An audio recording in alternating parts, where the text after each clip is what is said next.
जय माता दी। माता रानी आप और आपके परिवार पर अपनी असीम कृपा बनाए रखे। आज हम देवी भागवत पुराण की कथा में पंचम स्कंद का 20वां अध्याय शुरू कर रहे हैं। बोली अम्बे मात की जय।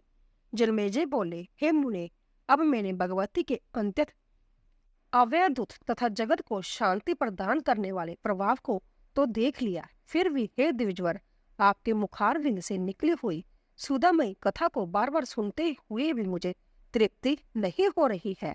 अब आप बताइए, भगवती के अंतर्धान हो जाने पर उन प्रधान देवताओं ने क्या किया? देवी का यह परम पावन चरित्र मनुष्य के अल्प पुण्यों से प्राप्त हो सकना सर्वथा दुर्लभ ही है। अल्प भाग्य वाले मनुष्य को छोड़कर भगवती की कथा श्रवण में सदा तत्पर कर्णपुट वाला ऐसा कौन होगा जो देवी की कथामृत से तृप्ति प्राप्त कर लेता है? जिस कथामृत का पान करने से मनुष्य अमर तत्व प्राप्त कर लेता है, उसे जो आदर पूर्वक नहीं पीते, उन मनुष्यों को धिक्कार है। भगवती जगदम्बा का लीला चरित्र देवताओं और बड़े बड़े मुनियों के लिए भी रक्षा का परम साधन है। यह लीला चरित्र मनुष्य को संसार सागर से पार करने के लिए एक मौका है। कृत जन उस चरित्र को भला कैसे त्याग सकते हैं? जीवन मुक्त तथा मोक्ष की कामना करने वाले अथवा रोगग्रस्त जो कोई भी संसारिक प्राणी हो, उन सबको चाहिए कि वे अपने कर्णपुट से भगवती के इस सर्वथादायक कथामृत का पान करते रहें, ऐसा वेद वेदता कहते हैं। हे मुनि, धर्म अर्थ और काम में तत्पर राजाओं को तो विशेष रूप से कथामृत का पान करना चाहिए। जब मुक्त प्राणी तक उस कथामृत का पान करते हैं, तब मुक्ति से वंचित जन इसका पान क्यों ना करें? यह अनुमान करना चाहिए कि जिन लोगों ने अपने पूर्व जन्म में सुंदर कुंद पुष्पों, चंपा के पुष्पों तथा बेल पत्रों से भगवती का पूजन किया है, वह ही इस जन्म में भूतल पर भोग तथा ऐश्वर्य संपन्न राजा होते हैं। जो मनुष्य पवित्र भारत भूभाग में यह मानव शरीर पाकर भी भगवती की भक्ति से रहित है तथा जिन्होंने उनकी आराधना नहीं की, वे सदा धन धान्य से हीन, रोगग्रस्त और निसंतान रहते हैं। साथ ही वह लोग दूसरों के दास बनकर निरंतर घूमते रहते हैं और आज्ञाकारी होकर दूसरों का बार डोया करते हैं। वह दिन रात स्वार्थ साधन में लगे रहते हैं, फिर भी उन्हें अपना पेट भरने तक के लिए भी अन्न कभी नहीं मिलता। इस संसार में जो लोग अंधे, गूंगे, बहरे, लूले और कोढ़ी के रूप में कष्ट भोग रहे हैं, उनके विषय में वेदांतों का यह अनुमान कर लेना चाहिए कि उन्होंने भगवती की निरंतर आराधना नहीं की है। जो लोग राजोचित भोग से युक्त, ऐश्वर्य से संपन्न, अनेक मनुष्यों से सेवित और वैभवशाली दिखाई पड़ते हैं, उनके विषय में यह अनुमान लगाना चाहिए कि उन्होंने अवश्य ही जगदम्बा की उपासना की है। अतएव हे सत्यवती नंदन, अब आप कृपा करके भगवती के उत्तम चरित्र का वर्णन कीजिए। आप बड़े दयालु हैं। उस पापी महिषासुर का वध करने के पश्चात देवताओं से बलिभांति पूजित होकर सभी देवताओं के तेज से प्रादुर्भूत वह भगवती महालक्ष्मी कहाँ चली गई? हे महाभाग, आपने अभी कहा है कि वह तुरंत अंतर्धान हो गई। स्वर्गलोक अथवा मृत्युलोक किस जगह वह भगवती भुवनेश्वरी प्रतिष्ठ हुई? वह वहीं पर विलीन हो गई या वैकुंठ धाम में विराजने लगी अथवा वह सुमेरु पर्वत पर विराजमान हुई? अब आप मुझे यह सब यथार्थ रूप में बताइए। व्यास जी बोले, हे राजन, इसके पहले मैं आपसे रमणीय मणिद्वीप का वर्णन कर चुका हूँ। वह भगवती का क्रीड़ा स्थल है तथा उनके लिए सदा परम प्रिय बतलाया गया है, जहाँ ब्रह्मा, विष्णु और महेश स्त्री रूप में वर्णित हो गए थे और पुण्य पुरुष तत्व पाकर वह अपने अपने कर्मों में संलग्न हो गई। वह परम सुंदर द्वीप सुधा सागर के मध्य में विराजमान है। भगवती जगदम्बा वहां अनेक रूपों में सदा विहार करती रहती है। महिषासुर के वध के पश्चात देवताओं से स्तुत तथा बलिवांति पूजित होकर वह सनातनी माया शक्ति भगवती शिवा उसी मणिद्वीप में चली गई, जहां वह निरंतर विहार करती रहती है। उन सर्वेश्वरी भगवती को कंठहीर्थ देखकर देवताओं ने सूर्य वंश में उत्पन्न महाबली एवं सभी शुभ लक्षणों से संपन्न अयोध्यापति शत्रुघ्न नामक पराक्रमी राजा को महिषासुर के सुंदर आसन पर अभिषिक्त किया। इस प्रकार इंद्र आदि सभी प्रधान देवता शत्रुघ्न को राज्य प्रदान करके अपने अपने वाहनों से अपने अपने स्थानों को चले गए। हे भूपते, उन देवताओं के चले जाने पर पृथ्वी पर धर्मराज्य स्थापित हो गया और प्रजाएं सुखी हो गई। मेघ उचित समय पर जल बरसाते थे और पृथ्वी पर उत्तम धान्य उत्पन्न होते थे। वृक्ष फलों तथा फूलों से सदा लदे रहते थे और वह लोगों के लिए बड़े सुखदायक हो गए। गड़े के समान थन वाली दुधारू गोएं मनुष्य को उनकी इच्छा के अनुसार दूध दिया करती थी। स्वच्छ एवं शीतल जल वाली नदियां सुगमता पूर्वक बहती थी और पक्षियों से सुशोभित रहती थी। ब्राह्मण वेद तत्वों को ज्ञाता हो गए और जग कर्म में प्रवृत्त रहने लगे। क्षत्रिय धर्म भावना से ओतप्रोत हो गए और सदा दान तथा अध्ययन में तत्पर रहने लगे। सभी राजा शास्त्र विद्या प्राप्त करने में संलग्न हो गए। वह सदा प्रजाओं की रक्षा करने लगे। उनका दंड विधान न्याय के अनुसार चलने लगा और वह शांति गुण से संपन्न हो गए। सभी प्राणियों में मेल जोल रहने लगा। खानों से मनुष्यों को अपार धन प्राप्त होने लगा और गौशालाएं गौ समुदाय संपन्न हो गई। हे नृपश्रेष्ठ, उस समय धरातल पर ब्राह्मण, क्षत्रिय, वैश्य और शूद्र जैसे सबके सब देवी के भक्ति में संलग्न हो गए। सर्वत्र मनोहर जगमंडप तथा जगजूप दृष्टि गोचर होते थे। ब्राह्मणों तथा क्षत्रिय द्वारा संपन्न किए गए जगों से सारी पृथ्वी सुशोभित होने लगी। उस समय स्त्रियां पति धर्मपरायण, सुशील तथा सत्यानिष्ठ थी और पुत्र पिता के प्रति श्रद्धा रखने वाले तथा धर्मशील होती थी। पृथ्वी तल पर पाखंड तथा अधर्म कहीं भी नहीं था। उस समय वेदवाद और शास्त्रवाद के अतिरिक्त अन्य कोई वाद प्रचलित नहीं थे। उस समय किसी में भी कलह नहीं होता था, दीनता नहीं थी और किसी की भी अशुभ बुद्धि नहीं रह गई थी। सभी जगह लोग सुखी थे और आयु पूर्ण होने पर ही उनकी मृत्यु होती थी। किसी की अकाल मृत्यु नहीं होती थी। मित्रों में वियोग नहीं होता था। किसी पर कभी विपत्तियां नहीं आती थी। अनावृष्टि नहीं होती थी, न अकाल पड़ता था और ना तो दुखदायिनी महामारी ही मनुष्य को ग्रसित करती थी।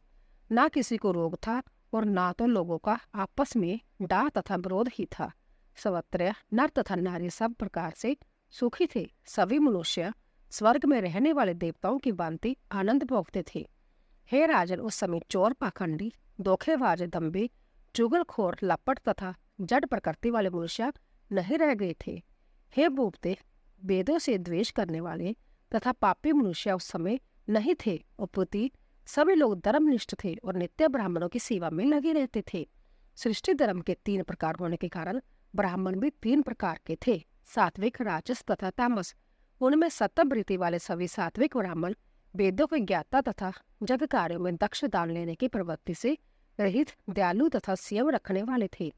वह धर्मपरायण रहकर सात्विक अन्नों से जग करते हुए सदा प्रोष द्वारा विधि विधान से हवन करते थे और पशु बलि के द्वारा कभी भी जग संपन्न नहीं करते थे। हे राजन, वह सात्विक ब्राह्मण दान, अध्ययन और जग, इन्हीं तीनों कार्यों में सदा अभिरुचि रखते थे। राजस ब्राह्मण वेद के विद्वान थे और वह क्षत्रिय के पुरोहित होते थे। वह यथा विधि मांस भक्षी थे। वह सदा 6 कर्मों में संलग्न रहते थे: जग करना, जग कराना, दान देना, दान लेना, वेद पढ़ना और वेद पढ़ाना। यही उनके 6 कर्म थे। तामस प्रकृति वाले ब्राह्मण क्रोधी और राग देश परायण रहते थे। वह सदा राजाओं के जहाँ कर्मचारी के रूप में कार्य करते थे। वह कुछ अध्ययन में भी संलग्न रहते थे। इस प्रकार महिषासुर का वध हो जाने पर सभी ब्राह्मण सुखी, वेद परायण, व्रतनिष्ठ तथा दान धर्म में संलग्न हो गए। क्षत्रिय प्रजा पालन में लग गए, वैश्य व्यवसाय में तत्पर हो गए और कुछ अन्य वैश्य कृषि, वाणिज्य, गोरक्षा तथा सूद पर धन देने के लिए कर्म में प्रवृत्त हो गए। इसी प्रकार महिषासुर के संहार के पश्चात सारा जन समुदाय आनंद से परिपूर्ण हो गया। प्रजाओं की व्याकुलता दूर हो गई। उन्हें धन प्राप्त होने लगा। गौएं परम सुंदर तथा बहुत दूध देने वाली हो गई। नदियां प्रचुर जल से भर गई। वृक्ष बहुत अधिक फलों से लद गए और सभी मनुष्य रोग रहित हो गए। कहीं भी किसी प्राणी को मानसिक व्याधियां तथा प्राकृतिक आपदाएं व्यर्थ नहीं थी। उसी समय सभी प्राणी अकाल मृत्यु को प्राप्त नहीं होते थे। वैसा प्रकार वैभव से संपन्न तथा निरोग रहते थे। वेद प्रतिपादित धर्म में तत्पर रहते हुए सभी लोगों ने भगवती चंडिका के चरण कमलों की सेवा में ही अपना चित्त लगा दिया था। 21वां अध्याय। व्यास जी बोले, हे राजन सुनिए, मैं देवी का उत्तम चरित्र कहता हूँ। जय संपूर्ण प्राणियों को सुख देने वाला तथा समस्त पापों का नाश करने वाला है। पूर्व काल में शुंभ और निशुंभ नामक दो असुर भाई थे। वह बड़े बलवान, महापराक्रमी तथा पुरुषों से अवध्य थे। उनके पास बहुत से सैनिक थे। वह दोनों वीर देवताओं को सदा दुख देते रहते थे। वह बड़े दुराचारी तथा मद थे। उनके पास बहुत अधिक दानव थे। अंबिका ने देवताओं के हित के लिए उन दोनों दानवों को उनके परिचरों समेत अंत्यत भीषण संग्राम में मार डाला। महाबाहु, चंडमुंड, महाभयंकर, रक्तबीज और ध्रुमलोचन नामक असुर वह सब भी भगवती के द्वारा रणभूमि में मारे गए थे। उन सब का वध करके भगवती अंबिका ने देवताओं का बहुत बड़ा बेड़ा दूर कर दिया। तदंतर देवताओं ने पवित्र सुमेरु पर्वत पर उन देवी का स्तवन तथा विधिवत पूजन किया। राजा बोले, पूर्व काल में जब दोनों दानव कौन थे? वह बड़े बड़े बलशालियों से भी श्रेष्ठ कैसे हुए? उन्हें राज शासन पर किसने प्रतिष्ठित किया? स्त्री के द्वारा वह कैसे मारे गए? किस देवता की तपस्या के परिणाम स्वरूप प्राप्त वरदान से वह महाबली हुए और किस प्रकार वह मारे गए? जैसा विस्तार पूर्वक बताइए। व्यास जी बोले, हे राजन, अब आप समस्त पापों का नाश करने वाली, सभी प्रकार के अविष्ट फल प्रदान करने वाली, मंगलमयी तथा भगवती के चरित्र से ओतप्रोत दिव्य कथा सुनिए। पूर्व काल में शुंभ निशुंभ नामक दो दैत्य पाताल से भूमंडल पर आ गए। वह दोनों भाई देखने में बड़े सुंदर थे।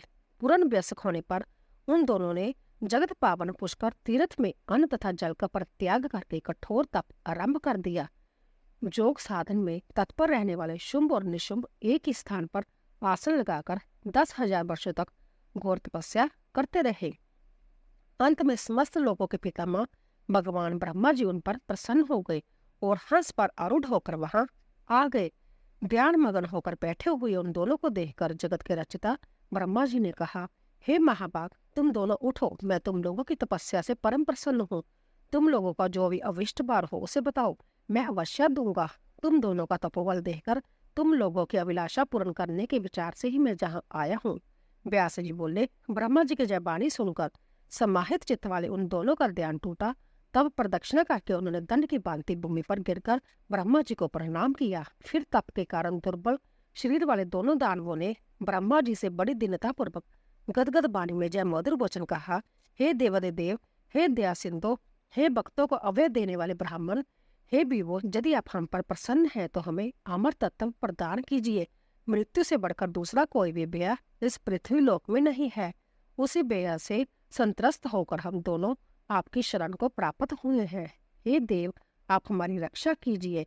हे जगतकर्ता, हे क्षमा निदान, हे विश्वात्मा, आप हमारे मरणजन्य व्यय को शीघ्र ही दूर कीजिए। ब्रह्मा जी बोले, तुम लोगों ने जो कैसा सर्वथा नियम विरुद्ध पर वरदान मांगा है, तीनों लोगों में किसी के द्वारा किसी के भी लिए यह वरदान सर्वथा अदेय है।